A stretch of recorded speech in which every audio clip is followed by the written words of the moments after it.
बहुत समय पहले की बात है। घने जंगलों से घिरा हुआ एक गांव था, सोनपुर गांव।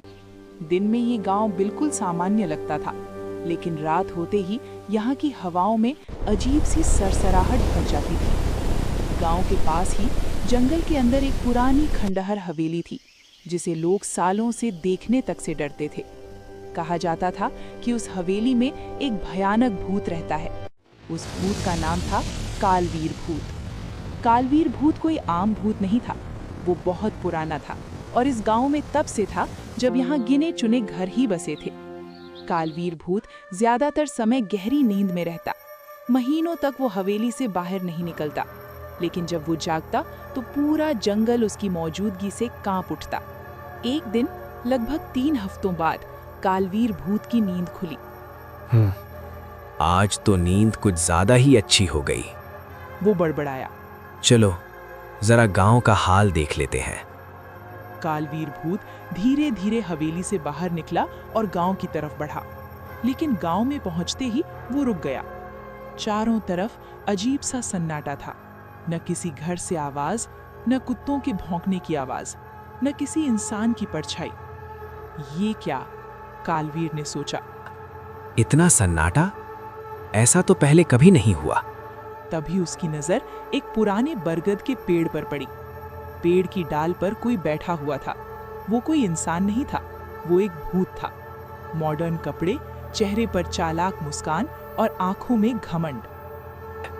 तू कौन है? कालवीर ने भारी आवाज में पूछा। और मेरे गांव में क्या कर रहा है? वो भूत हंस पड़ा।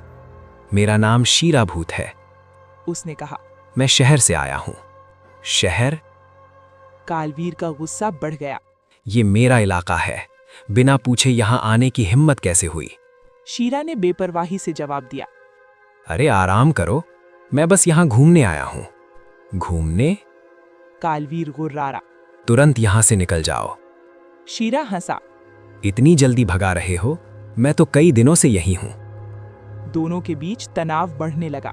आखिरकार शीरा बोला, क्यों ना फैसला हो जाए? जो भूत गांव के लोगों को पहले ढूंढ ले, वही इस गांव में रहेगा।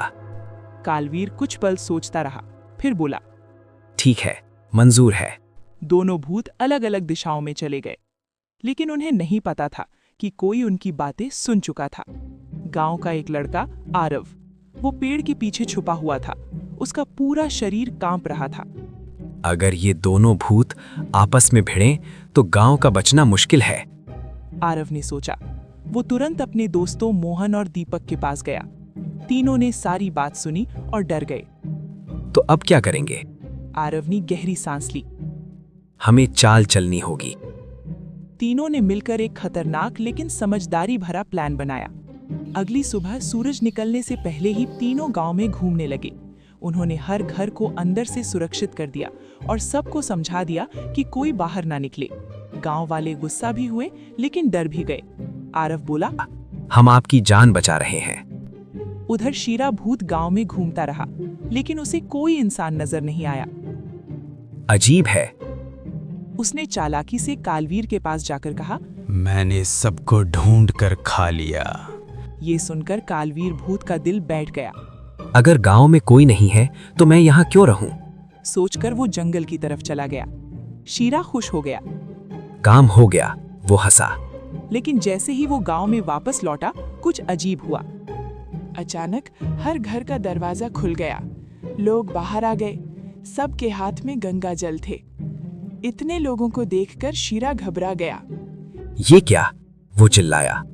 गांव वालों का डर उस पर भारी पड़ने लगा। आरव सामने आया। अब तुम्हारी चाल खत्म, उसने कहा। शीरा भूत पीछे हटने लगा। मुझसे गलती हो गई, वो बोला। मैं यहाँ नहीं रहूंगा। डर के मारे शीरा भूत कांपने लगा। तभी आरव ने उसके ऊपर गंगा जल छिड़क दिया। शीरा भूत वहीं पर जलकर राख हो गया। कुछ देर बाद कालवीर भूत ने दूर से सब देखा। उसे समझ आ गया कि इंसानों की एकता सबसे बड़ी ताकत है। कालवीर ने भी सोनपुर गांव को हमेशा के लिए छोड़ दिया। उस दिन के बाद सोनपुर गांव में कभी कोई भूत नहीं दिखा। आरव, मोहन और दीपक गांव के हीरो बन गए और सोनपुर गांव फिर से सुकून की नींद सोने लगा।